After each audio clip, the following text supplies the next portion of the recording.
Speaker today is KatherinePettus.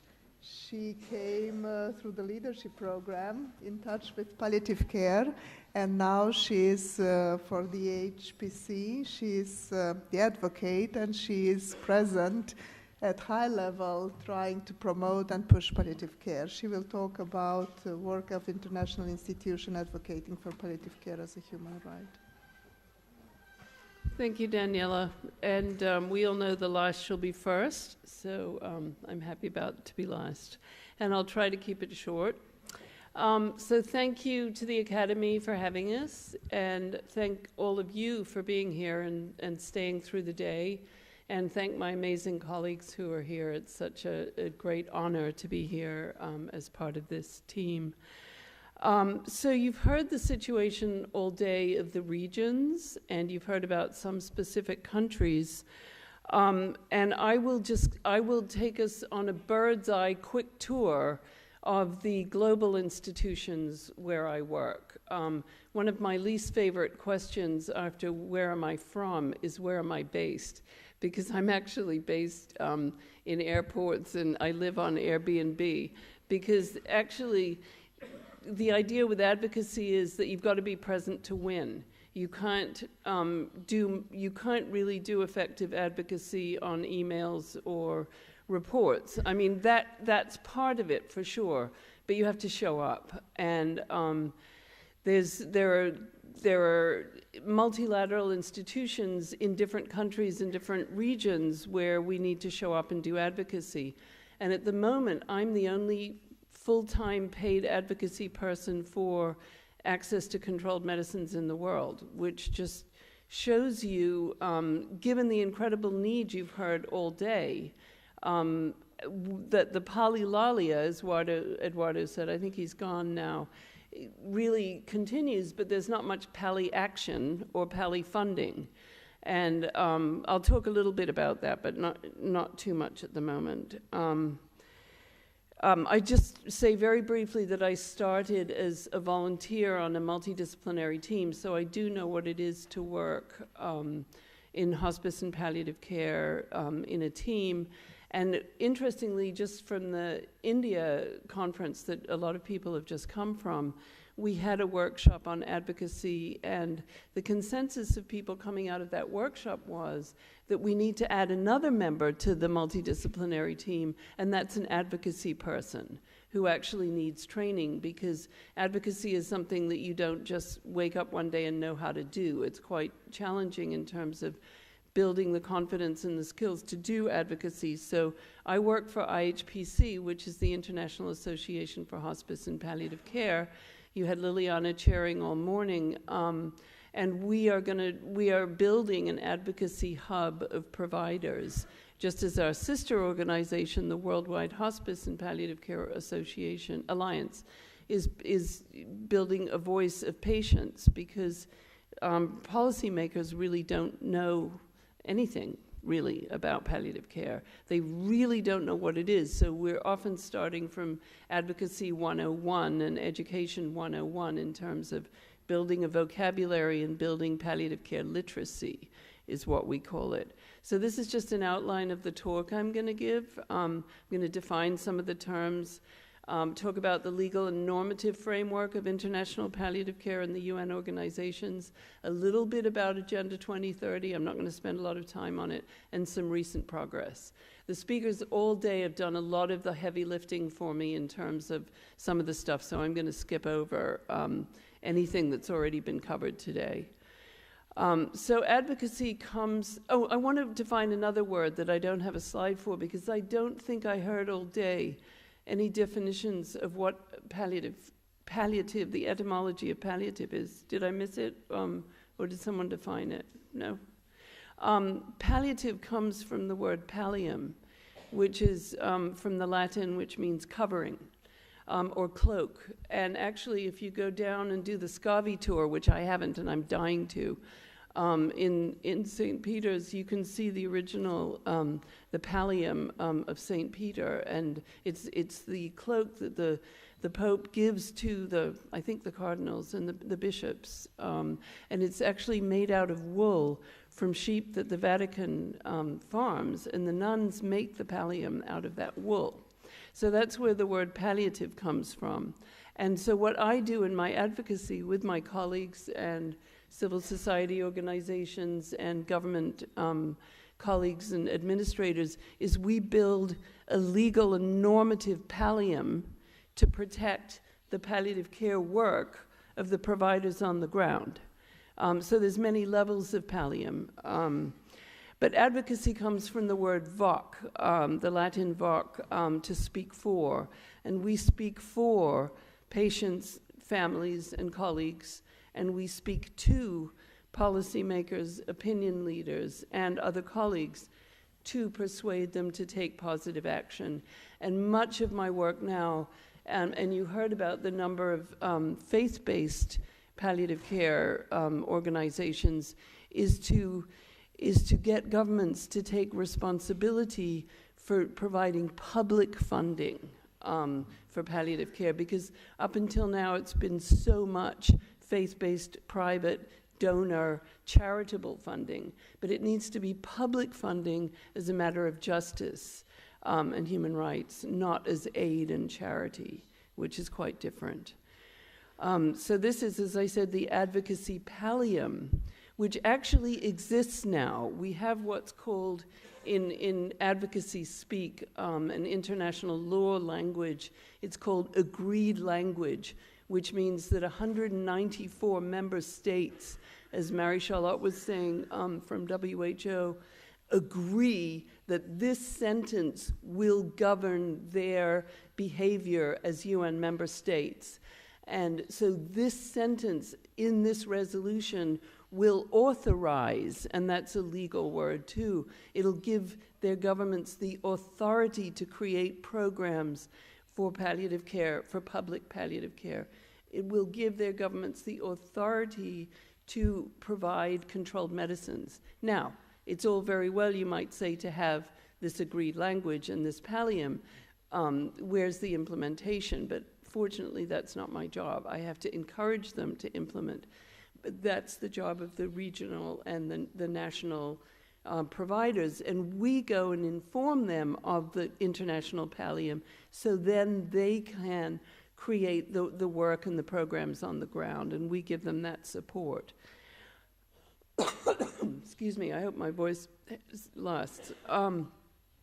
So part of this pallium is the published evidence and research that you've heard all day, and things such as the Lancet Commission report, which you've heard about, and I think you'll hear more about tomorrow. The International Narcotics Control Board consumption reports, which track the consumption of opioid analgesics in every single country in the world, because they have to report that, because the consumption of opioid analgesics is governed by international drug law. It's got nothing to do with health law at the moment. I mean, we're making that pallium, but originally the consumption of opioid analgesics is governed by international drug policy, and I'll talk a little bit about that. And part of the bioethical pallium is also bioethical principles and global health ethics. So one of our advocacy tools is the essential medicines list, the WHO model list of essential medicines, which are medicines that are supposed to be affordable and available and accessible in every public healthcare system. And those include, of course, oral morphine and other essential palliative care medicines. And one of the things the International Association for Hospice and Palliative Care did was to create a list of essential medicines in palliative care, which is a very key tool for countries and providers to know what that essential list is and how to use those medicines. So this is the clinical abyss, the map that I know that many of you are familiar with, that you've heard about all day. You've been inundated with numbers, but the colors show it and the numbers show this clinical abyss in access to controlled medicines. And then we have what I try to address, which as a non-clinical person, because I'm a policy person, is the epistemic abyss. Epistemic just is a fancy word for knowledge. It means that people don't know. First of all, they don't know that there's a clinical abyss, most of the policymakers, and they don't know how to bridge the clinical abyss.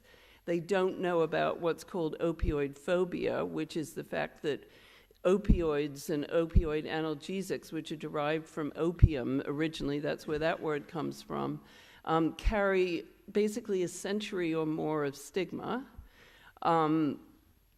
And many countries, the majority of countries where palliative care doesn't exist and controlled medicines are limited or non-existent, have pre-palliative care era, which we're in the palliative care era, regulations. So they haven't tuned their regulations into the advances in medicine and into the normative pallium that exists now. So there's this communicative weaving of this web that needs to continue being done in terms of knowledge building. And of course, as you've heard again all day, we have a workforce, health workforce that's really basically uneducated in palliative care, uneducated in the use of controlled medicines, mainly because of this stigma and opioid phobia. So there's this enormous clinical and epistemic abyss to traverse, and that's what we're doing together, and we have fabulous collaborators and colleagues that we do that with. We're, as I said, we're leaven in the dough. We're a mustard seed specialty.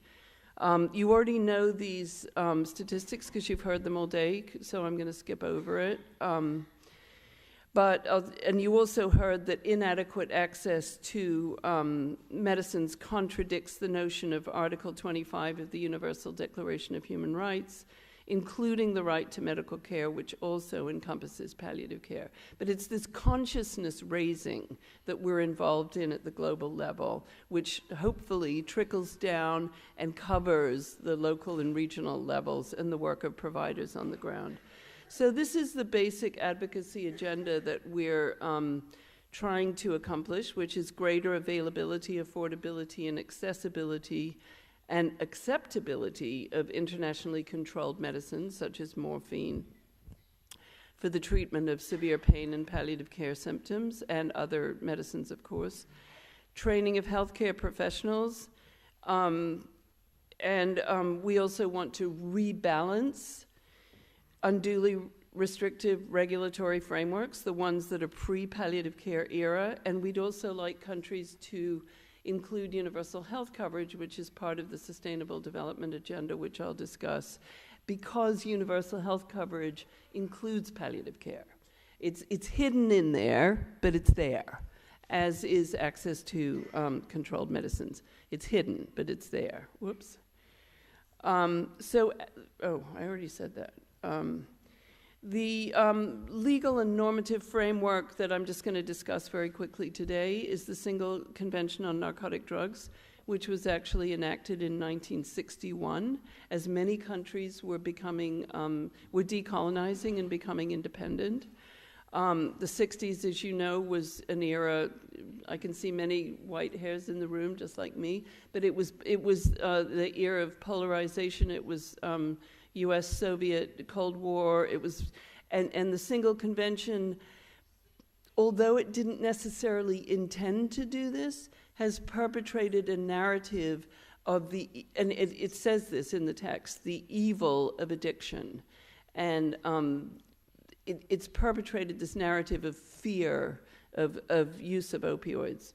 And of course, the other part of the framework is the UN human rights treaties and conventions, the WHO Constitution, and the multiple World Health Assembly resolutions that authorize palliative care, encourage it, commend it. The Sustainable Development Goals, which is the new policy framework for the world. How many people have heard of Agenda 2030 for Sustainable Development? Hands up.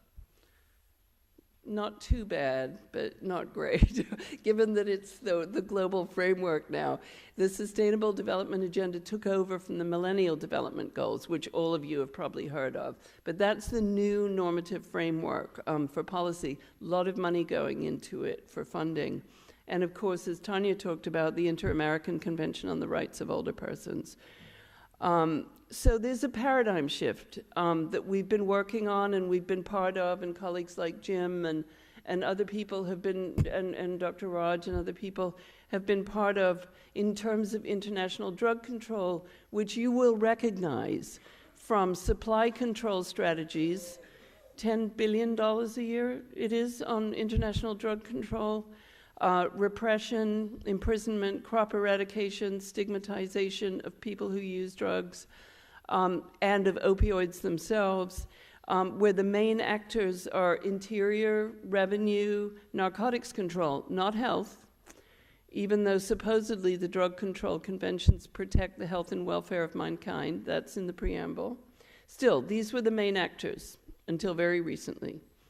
To now we have, slowly taking root, it's a seedling, it's very fragile, a public health approach in drug control, which is human rights and person-centered care, treatment, prevention, and harm reduction for people with substance use disorder, and improved access to controlled medicines. In terms of the international legal paradigm, we've gone from, I think it's 3 lines in the 2009 document that we started working with on access to controlled medicines in the drug control narrative. There was just a sort of throwaway paragraph under demand reduction, which was one of the categories of drug control, to now we have a whole chapter, which is a page and a half, a separate standalone chapter on improving access to controlled medicines as an integral part of drug control. That's huge progress of agreed language. And we have a mandate for countries to work with civil society, and the reason being, not because it's some moral good to work with civil society, but because civil society is the one who's implementing palliative care.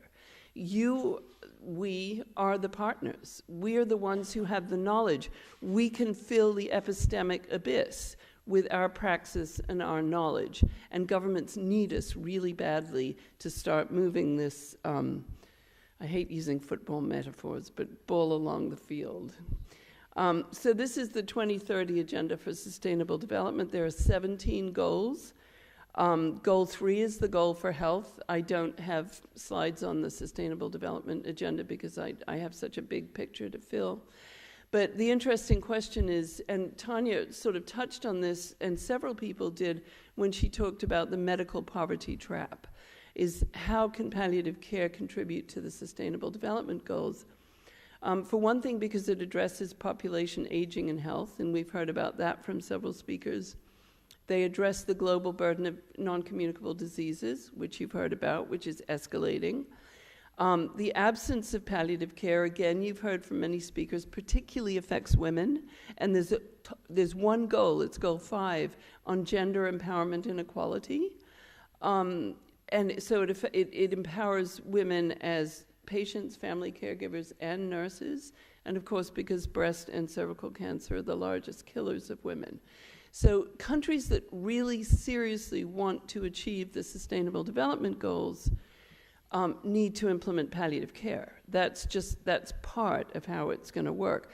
The main goal in the Sustainable Development Agenda, goal number 1, is no poverty. So they want to eliminate extreme poverty. Well, one way you're going to do that is by providing palliative care at the neighborhood level so that people don't fall deeper into what's called, as Tanya told us, the medical poverty trap. So it really helps people stay out of that medical health poverty trap and empowers them in many ways. Oh, I do have a slide on that. I forgot. Okay, so target 3.8 asks for universal health coverage, access to quality essential healthcare services, access to quality medicines, which include morphines, even though it doesn't say controlled, it's still an essential medicine. And we are now working with WHO to develop an indicator, as Mary Charlotte talked about this morning. Well, something happened to my picture, but so the UN implementing agencies for all this normative pallium, the ones that do the work with all the member states, all your countries, are the UN General Assembly in New York, which passes all these resolutions and discusses things like drug control, public health, non-communicable diseases, tuberculosis. They have what are called UNGASs, UN General Assembly Special Sessions. The Commission on Narcotic Drugs in Geneva, where I'll be going sort of next week or the week after, with Jim and Emmanuel and a couple of other colleagues to talk about improving access to controlled medicines. The Human Rights Council in Geneva, where there's actually a resolution on the floor next week, I think it's next week, on drug control. And there will be a few lines in there on controlled medicines, which will help the Human Rights Council pay attention to that as a human right. And the other really big meeting this year is the Open-Ended Working Group on Aging in New York, which is in July, which has been meeting for 9 years now to discuss whether or not the UN should draft a convention to protect older persons, just as a vulnerable group, just as they have a convention to protect people with disabilities, children, women, indigenous communities, because there are so many gaps in standards for older persons. So ever since I have this job, I've been going to this open-ended working group on aging, and I just talk about palliative care all the time, and the chair finally gave in last year and said they would discuss palliative care at this year's meeting. So that means that the UN member states are going to be talking about palliative care for older persons in New York this summer. And we need to mobilize, IHPC is working on this, we need to mobilize civil society to inform your governments so that all the folks sitting in the UN are going to be able to say intelligent things about palliative care for older people in their countries, because most of them don't know anything about it. So civil society, especially global civil society, and practitioners are informants for the government. That is our role. And at the Open-Ended Working Group, this is an unprecedented opportunity to inform governments about who we are, what we're doing, and so they can really be aware of this global movement of palliative care. Because none of them, again, as you've heard today, the statistics on the demographics of aging, none of them are prepared for the huge number of older people that are going to be flooding the healthcare systems. Human Rights Council in Geneva is another place that I work with the special rapporteurs. Finish? Okay. I always get carried away with my work. So the advocacy ethos is very important, is that we keep the patient and family at the center of concern, and that we have collaboration and partnership with all the different advocacy organizations, and that we have mutual respect. And Dr. Amandua from Uganda, who's here, has a little handbook on the advocacy ethos from Africa that he's going to hand out. And these are the palliative care virtues, which allow us to promote palliative care. These are the classical citizenship virtues from ancient Greece, which are courage, friendship, honesty, magnanimity, and these produce an economy of grace that allow us to transform what I call the structures of sin that don't allow for palliative care. Anyway, these are recent progress. We've made a lot of progress with the normative framework. All these slides will be available on the web page, so you can take pictures of them or you don't. Tanya talked about the Inter-American Convention. I just talked about the Open-Ended Working Group. There was the UN General Assembly Special Session on Drugs, where we improved access to controlled medicines, and civil society, as I've discussed. So this is the famous quote from Margaret Mead, which sort of governs our advocacy ethos, which is never doubt that a small group of thoughtful, committed citizens can change the world. Indeed, it's the only thing that ever has. As we know from the little band of 12 apostles. Anyway, thank you, and again, thank you for being here.